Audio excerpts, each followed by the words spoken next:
Om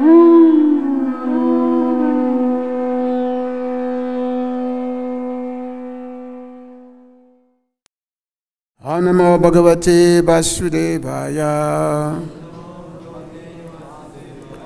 Om Namo Bhagavate Vasudevaya.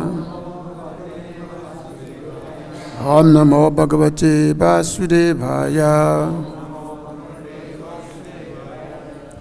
So we are reading from Srimad Bhagavatam, 8th canto, chapter 7, text 32 to 33. The chapter is Lord Shiva Saves the Universe. So I'll first read the text 32, and then we chant together text 33, because that is what's on the board. Kama darati purakala garadaneka bhuta duhakshapayata stutaye natate Yatanta kalamidam atmakritan sanitra Vanis pulinga sikaya basitana veda. When annihilation is performed by the flames and sparks emanating from your eyes, the entire creation is burned to ashes. Nonetheless, you do not know how this happens. What then is to be said of your destroying the Dakshajaga, Tripurasur, and the Kalakuta poison? Such activities cannot be subject matters for prayers offered to you. Srila Prabhupada's short purport. Since Lord Shiva considers the great acts he performs to be very unimportant, what was to be said of counteracting the strong poison produced by the churning? The demigods indirectly pray that Lord Shiva counteract the Kalakuta poison, which was spreading throughout the universe. Text 33. Ye tat marama guru biri di chinti tangri Dwandan charanta umaya tapasa bitaptam Katanta uga purushan niratan smasane Teno na otina vidam tabahat lajjaha. Ye persons who to indeed Atmarama Guru Bihi, by those who are self-satisfied and who are considered to be the spiritual masters of the world, ready within the heart, Chintita angry Dwan, thinking of your two lotus feet, Charantan, moving, Umaya, with your consort, Uma, Tapasabish Abitaptan, highly advanced through practice of austerity and penance. Katante, criticize your acts. Ugra Parushan, not a gentle person. Nirantan, always. Smasane, in the crematorium. Te, such persons. Nunam, indeed. Utim, such activities. Abidam, not knowing. Taba, your activities. Hatala Jaha, shameless. Translation and purport by His Divine Grace, A.C. Bhaktivedanta Swami Srila Prabhupada Ki. Exalted, self-satisfied persons who preach to the entire world think of your lotus feet constantly within their hearts. However, when persons who do not know your austerity see you moving with humor, they misunderstand you to be lusty.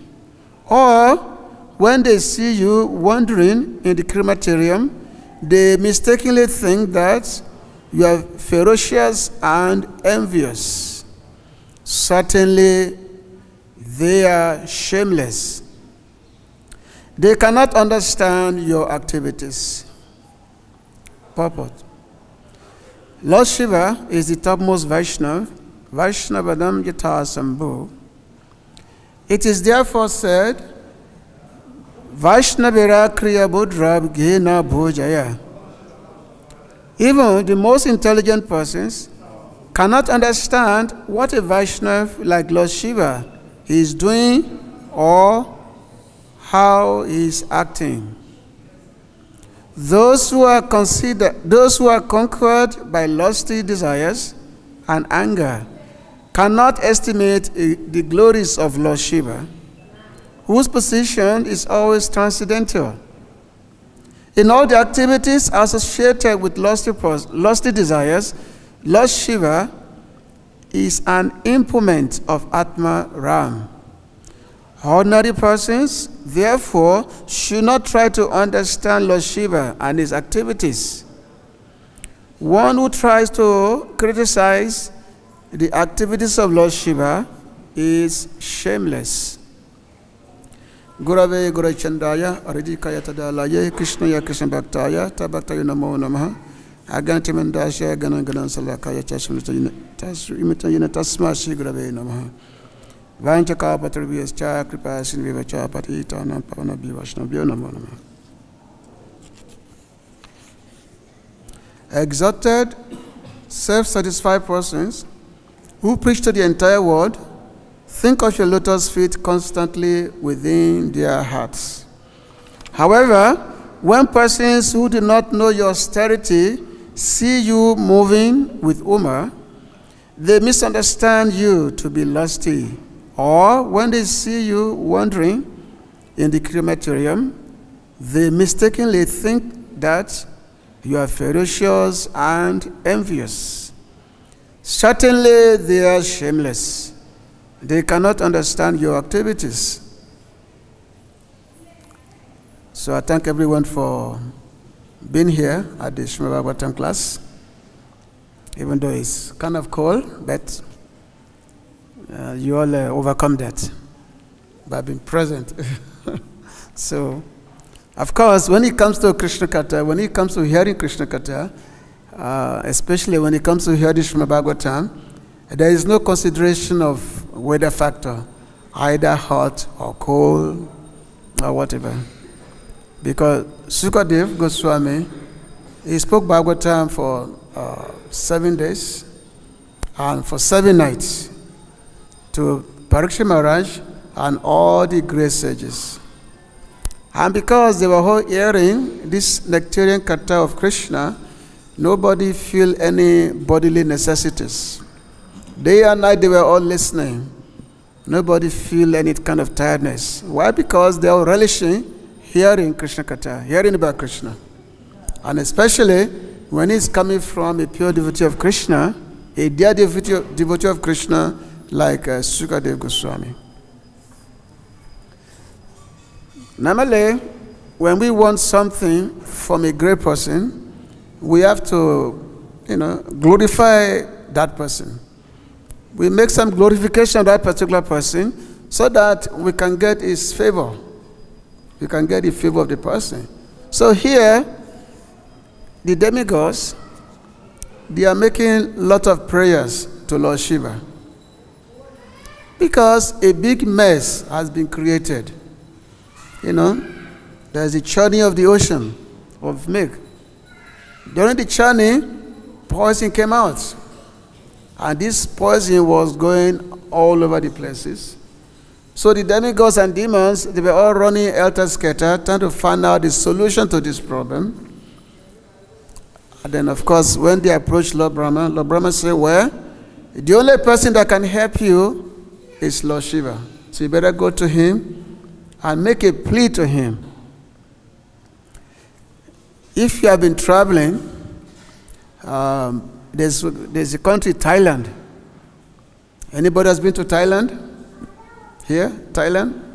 At the Thailand airport, because Thailand is a country who actually have a lot of pride for their Vedic heritage. They do have Vedic heritage in Thailand. Even though most people are atheists, but they have a Vedic heritage which they are proud of. So at the airport, they have the churning of the ocean. Big, huge diorama, whereby the demigods and the demons, they were churning the ocean of milk. So you find this at the airport, you know. Big, this international airport, you find it there. So because they have, you know, such a fascination for this lila, for these pastimes, for this narration of the Lord. So the demigods and the demons, they've made a pact that they want to produce nectar from the ocean. And the purpose of the nectar, of course, is to get immortality. That's the purpose of the nectar, the Amrita. But here, the ocean, during the churning of the ocean, a poison has been produced. So the poison came out. And this poison is causing so much problems in the universe. So the demigods and demons, they approach Lord Shiva, and they are making so many prayers to him. So one will ask, how come why can't they just approach Lord Vishnu? Even Lord Vishnu himself was actually there. He was there, and he was also there pulling the samudra, this churning of the ocean. He was also there. So how can they just approach him that, oh, Bhagavan, God, you are God, Vishnu, to solve the problems? But instead, they all went to Lord Shiva to solve the problem for them. Even Vishnu himself also went along with them. So we can just see it's such a very difficult to understand. So sometimes the Lord Shiva, his personality is often misunderstood by people. But everyone basically do not really understand who Lord Shiva is. He has got a very unique tattva, very unique truth. And of course, devotees they do know who Lord Shiva is. But generally, materialistic peoples, non-devotees, they find it difficult to understand who Shiva is. Because Lord Shiva, one thing, he's not a living entity, he's not a jiva. But at the same time, he's not full God. He's actually in between. Now, sometimes, depending on which Puranas, which scriptures you are reading, some scripture do say that Lord Shiva is the supreme person. There are actually many Puranas that do describe Lord Shiva's glory as being the supreme. And that's why sometimes, many times, especially in South India, we've heard so many historical narrations of how sometimes where there are so many kings who are devoted to Lord Shiva, and they always wanting to proclaim the superiority of Lord Shiva. Just like during the time of Lord Ramachandra, during the time of Ramanujacharya, when he was preaching, so that time, that was the local king. He actually became inimical to Ramanujacharya, that he actually wanted to arrest Ramanuja. Because Ramanujacharya was proclaiming the superiority of Lord Vishnu, of Lord Narayan. But the king said, no, the Supreme Lord is Lord Shiva. So much so that there was an attempt to arrest him. So, but one of his disciples, he went in the guise of Ramanujacharya, and this disciple of his was caught, and he was blinded by the king. This disciple was blinded because he thought that this is Ramanujacharya. So this disciple his eye was removed, as a punishment. So we have, many narrations like this. Because Lord Shiva, his position is very, very contradictory. Very, very contradictory position. So in the Purana, he says that Sivasha Sri Vishnu Yahya Guna Namadi Shakalam Diya Vinam Pashit Sakalu Hari Namahita Karaha. That those persons who see differences in the names, qualities, and so forth of Sri Shiva and Sri Vishnu in this world surely become offenders to the holy names. So here the Purana is saying that one should not see the difference between Lord Shiva and Lord Vishnu. They're essentially the same. And of course, we as devotees, we have been taught that Krishna is the supreme, Vishnu is the supreme, and everyone else is a servant. But here Purana said that no, we should not see the difference between Shiva's and Vishnu's names, qualities, and everything. That they're essentially the same thing. Now, when we read something like this, basically we become confused, and unless we are properly guided, we will not really know, what is the truth, what is the tattva. So in the Brahma Samhita, it says Kiranyatadari, we say Sayoga, that just like you have milk and yogurt, they are essentially the same because of the same constituents, dairy products. But at the same time, milk is milk and yogurt is yogurt. Simultaneously the same, but different also.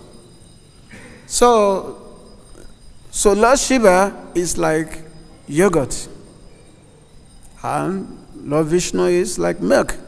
And Lord Shiva, so just as yogurt is the transformation of milk, similarly, Lord Shiva is the transformation of Lord Vishnu.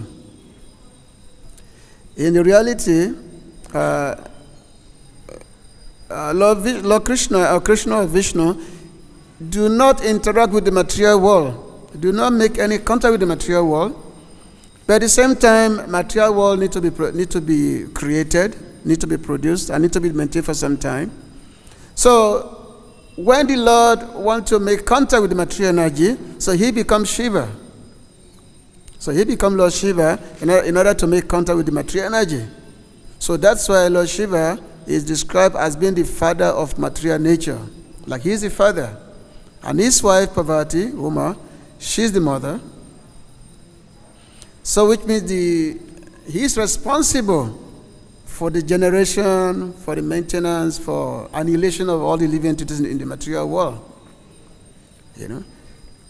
But so, as mentioned here, that Shivaji, that yes, is essentially God himself, but at the same time, it's not God.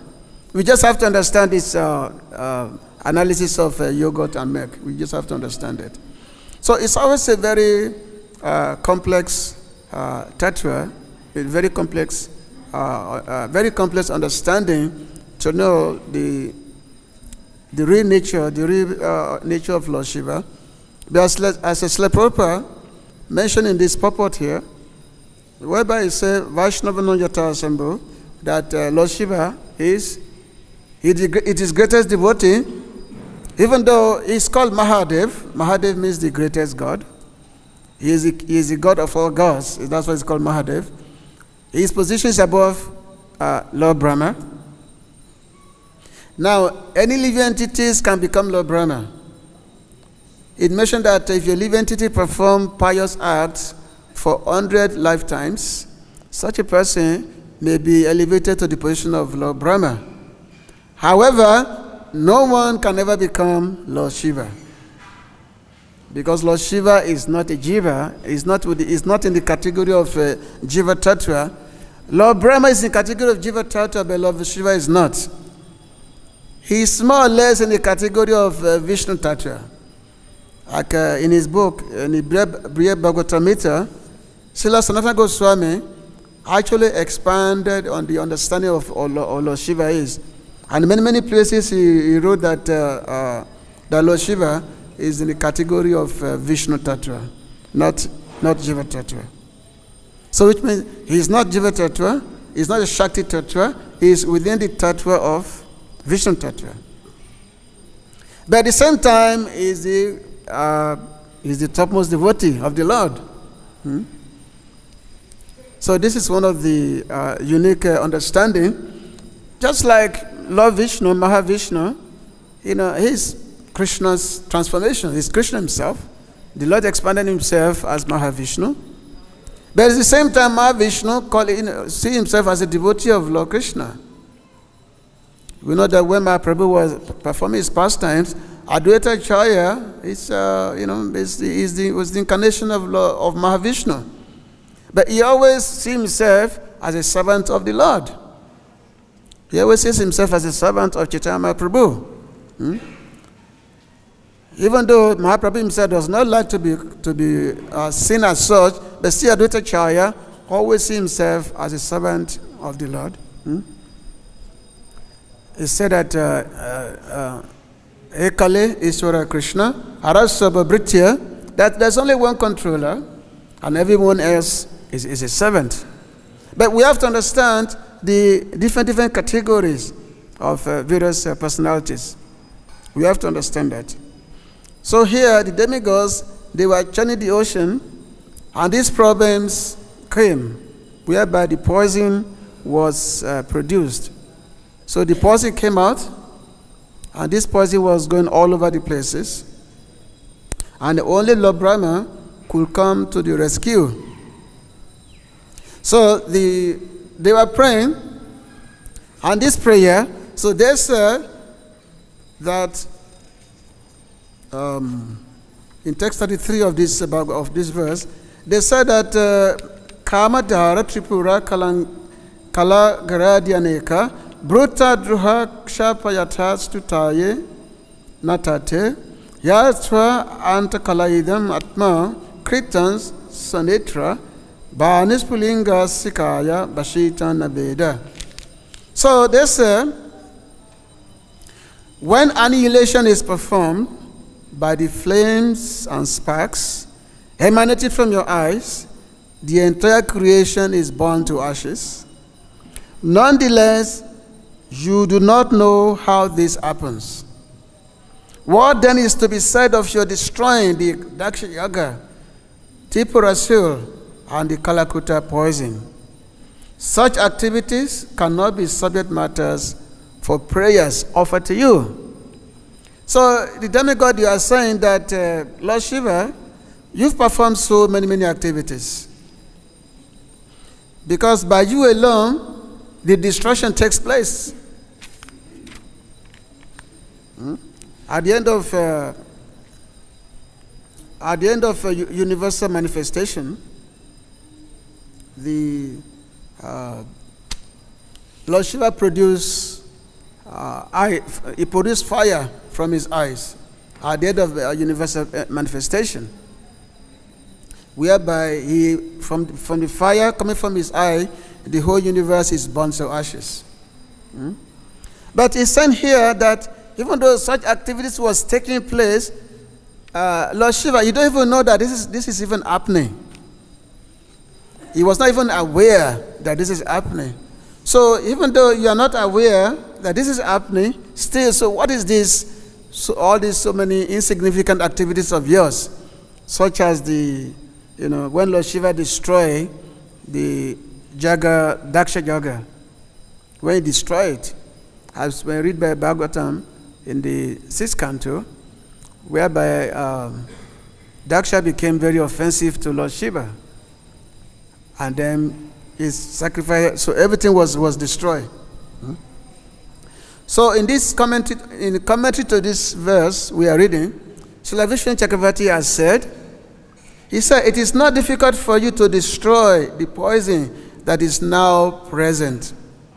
The action of destroying this poison is not to be praised, since you destroy all the places where there is violence to living beings, such as Daksha's animal sacrifice.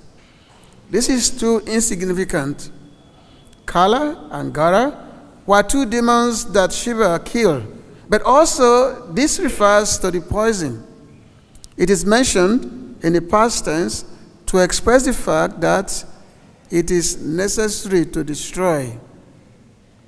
You are not even aware that the universe is destroyed when you glance. Thus, destroying this poison will be insignificant for you. So in one sense, the demigods, they were indirectly praying to Lord Shiva to please to take care of this poison. They were indirectly praying to him by simply glorifying all his famous activities, especially the activities of destroying the universe. That he was doing this thing, it was to him, he was not even paying attention. These activities of destroying the universe, he was said to be insignificant for him. So therefore, what is this poison that is simply spreading, all around? So this is the situation here.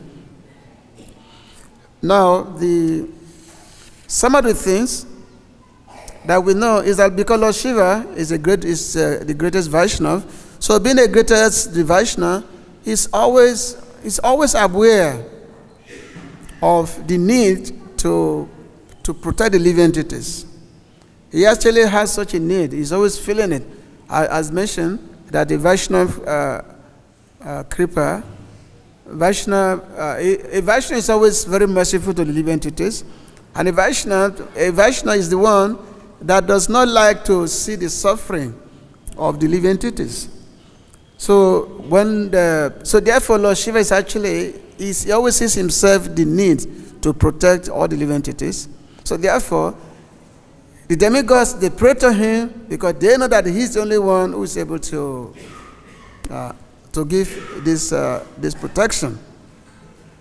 So there was one time when Lord Shiva, he approached Lord Krishna.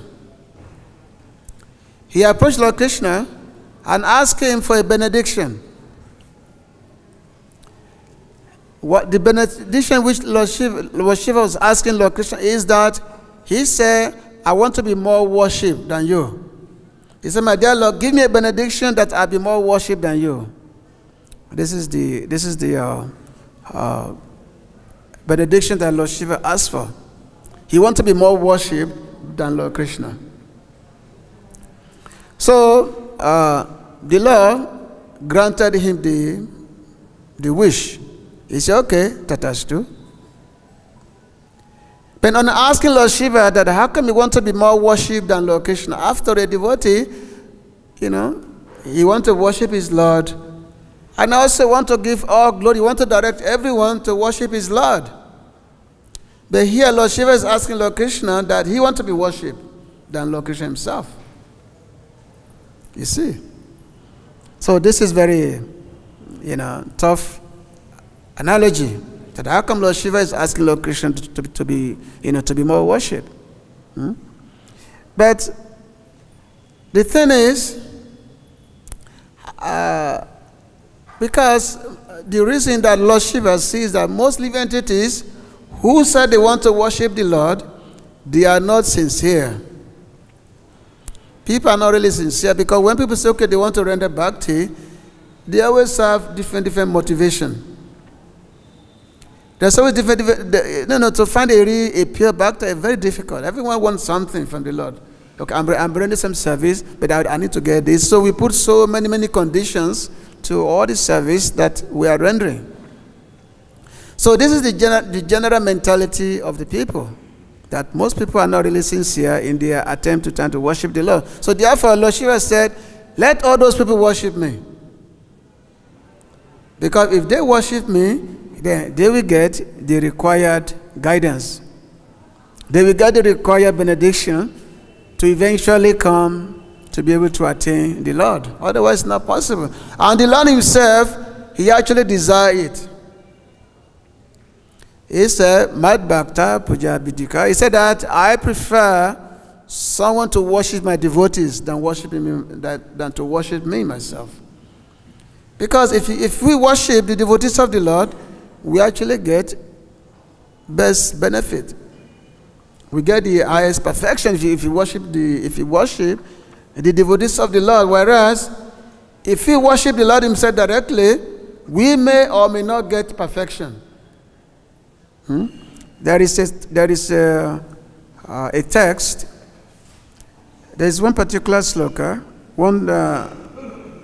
Chaitanya Prabhu, he was talking to one Brahmana.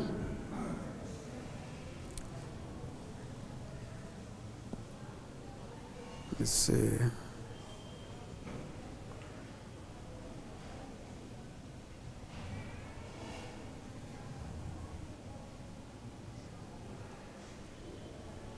About the effect of worshiping the Lord himself instead of the effect of worshiping the Lord's devotee as opposed to directly worshiping the Lord. So from the Varapurana it states, Siddhi Bhavati Vabheti Samsaya Uchata Sevinam Ni Samsayashta Tadva Karicha Yaratatmanam. That one may doubt whether the servant of the Supreme Lord will attain perfection. But there is absolutely no doubt that those who are attached to serving his devotees will attain perfection. Do you understand this text? It said that, Siddhi Bhavati Nabheti, which means the doubt may be there that, okay, if I'm directly worshiping the Lord himself, I may or may not get perfection. I may or may not attain the ultimate goal of life. So the doubt is there. But however, he said, if one worship the Lord's devotees, then there's no doubt that the perfection will attain. Because the pure devotees of the Lord, they can do things which is impossible. The Lord's mercy is easily attained when one serves the Lord's devotees. One time, Anumaji, he met one person. Actually, this person has been very offensive to Lord Ramachandra. And Lord Ramachandra wanted to kill him because this person was so offensive. So this person knows this. So he went to Anuma because he knew that Anuma is the greatest devotee of Lord Ram. So he went to Anuma. He said that, my dear Anumaji, I want you to make a promise to me. I want you to make a promise. So Anuma said, okay, what do you want? He said, well, I want your protection. I want you to give me protection. So I want you to promise that you will give me protection. So Anuma said, okay, I promise you that I will give you protection. But Anuma didn't know that this fellow was on the death waiting list of Lord Ramachandra. He didn't know. So when the Lord was coming, and the Lord was coming in a very furious mood, and the Lord wanted to kill this fellow. So the Lord wanted to kill him, and so when Anuma saw that the Lord wanted to kill this fellow, and he has promised this fellow that he will give him protection, so Anuma said, well, what can he do? He has given his promise, but at the same time, his Lord is coming. His Lord is coming. But what did he do? He simply stood between the Lord and this fellow. So Anuma stood between Lord Ramachandra and this fellow. And Anuma told the Lord, said, my dear Lord, you will have to kill me first before you can kill this fellow. He said, you will have to kill me first. So, and of course, Anuma is the Lord's greatest devotee. So when the Lord realized that, this fellow, somehow by trick, he has gotten the promise of Anuma, so the Lord withdrew his anger, in this way, this fellow was saved. So therefore, we actually get perfection, the greatest benediction, if we apply all our energy in satisfying the devotees of the Lord. The devotees of the Lord are able to do things which the Lord himself cannot do. So therefore, this person is coming, so they know that Lord Shiva is the one who can really give protection. Now, this verse which we are reading, of course, it contains many elements of this verse, and especially talking about the characters of Lord Shiva. How sometimes, because his position is often misunderstood, so sometimes Lord Shiva gets criticized by those who are ignorant. Only ignorant persons will criticize Lord Shiva. Only ignorant person. Especially sometimes you see, just like Lord Shivaji, when sometimes he be giving discourse, Bhagavad discourse to assembly of sages. And when he gives discourse to the assembly of sages, sometimes his wife will be sitting on his lap. His wife Parvati, Uma Devi, she will be sitting on his lap. The most beautiful woman in the creation. She was not an ugly, she's not like, but she will be sitting on the lap of Lord Shiva. So an ignorant person will say, what is this? Speaking such a high philosophy, and your wife is sitting on your lap? What is this? Actually, Chitraketu, he tried that. Chitraketu, he was wandering in the sky, he was wondering. Somehow, he saw Lord Shiva speaking, to the assembly of sages, and then his wife was sitting on his lap. So Chitraketu, he criticized Lord Shiva. He said, oh, what is this? Speaking to great personalities, and your wife sitting on your lap? What is this? What was the result of it? The result of it is that Chitraketu was punished by Parvati herself. She said, oh, you're such an upstart. You think you know better than Lord Shiva? You don't know who Lord Shiva is? So therefore I caused you to become a demon. So Chitraketu, he fell down from his position. He fell down from his position, being a great devotee, and he became a demon, Vitrasura, in his next life. You see? Because, somehow, by some arrangement, he misunderstood the position of Lord Shiva, and he tried to criticize him.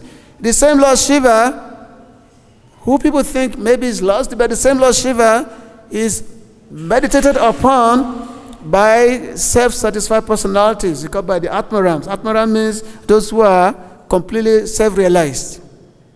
The topmost riches, totally self-realized, they're beyond any thought and any form of materialistic consideration. These personalities, they constantly meditate on Lord Shiva.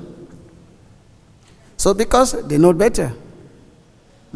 So therefore it's described in this verse that anyone who try to criticize Lord Shiva by when seeing some of his activities, such as being in the crematoriums, or such as things like his wife sitting on his lap, such person, they are considered to be shameless because they don't know the truth, because they are lacking the real understanding. So there's a strongest terms which was used for them. So therefore, great personalities should never be criticized, because we don't know. We don't know. Lord Krishna says here in the Aribhakti Sudodaya, he said, Acheta to Govindan to the Yamna Chayat Mani, Nate Vishnu Prashadasya Bhajana Dambika Janha. If one does not worship my devotees, but only worships me, then he is simply a proud person and not a recipient of my mercy. So therefore,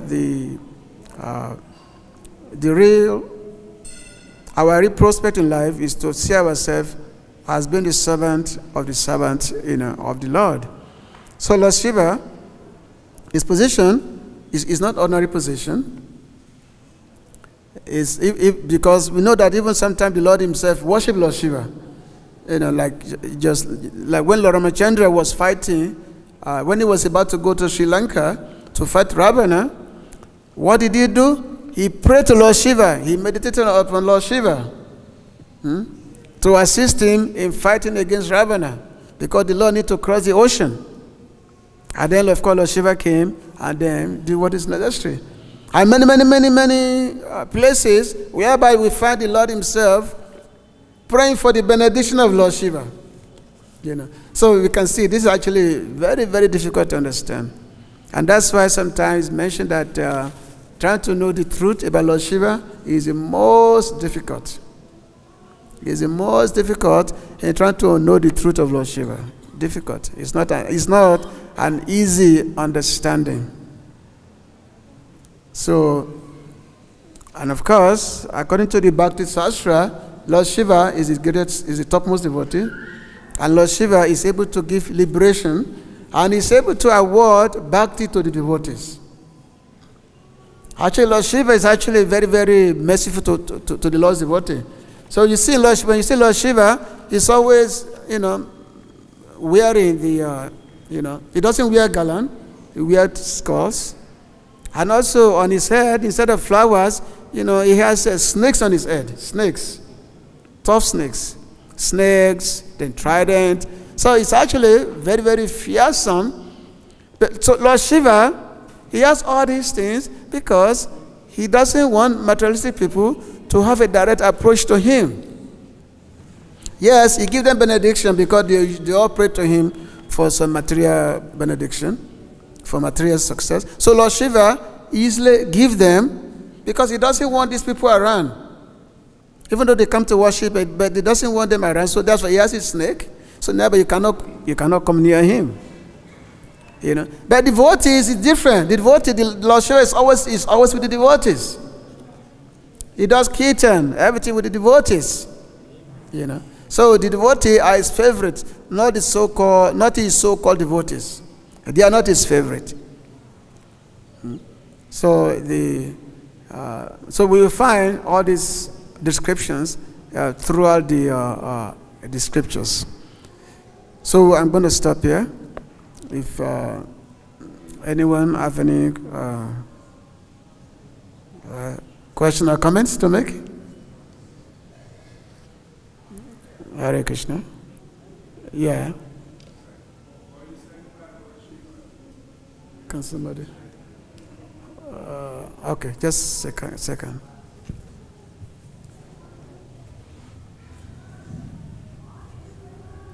I was just wondering what you're saying about Lord Shiva. Just came in the end and hatches. Just give a brief synopsis.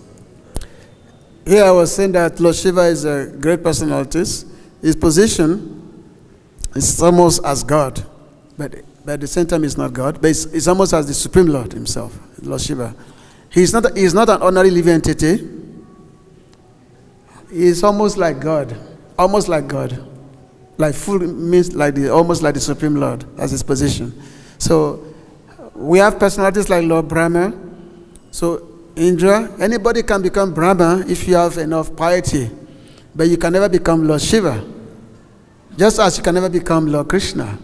You can never become God. Correct? We can only become servants, but not to become God himself. So Lord Shiva, no one can become Lord Shiva because he's almost as good as God. So devotees, we pray to Lord Shiva for his blessing on us so that we can become devotees of the Lord. We pray for his blessing. So basically, devotees, we worship Lord Shiva also. We worship Lord Shiva as someone who can give us the great blessing. Here in Vrindavan, there's Lord Shiva is the protector of the dam. You go to, there's a temple, Gopeshwar Mahadev, it's Lord Shiva. Actually, throughout Mathura Manda, Lord Shiva temple is everywhere. There's, in Mathura, there's like a different Lord Shiva temple is there. You go to Radhakund, Lord Shiva temple is everywhere, because Lord Shiva, he protects bhakti, he gives protection. So devotee always seeking his blessing so that they can attain devotion to Lord Krishna. Okay, Hare Krishna. Any other points, comments, questions?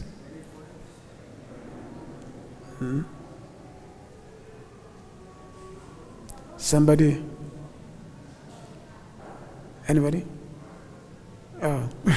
I heard Lord Shiva who controls false egos and something he manages false ego. That's what he keeps fallen vicious souls and spiritual. Can I get the question right? The question was, Lord Shiva, can you repeat your question? I can get it. Lord Shiva controls the Ahankara, false ego. Yeah. And that he kind of guards the spiritual world from the demons or something, or the demoniac entities. Yes, he's in charge of the false ego. That comes from him. He's a person of Lord Shiva. So he got the false ego.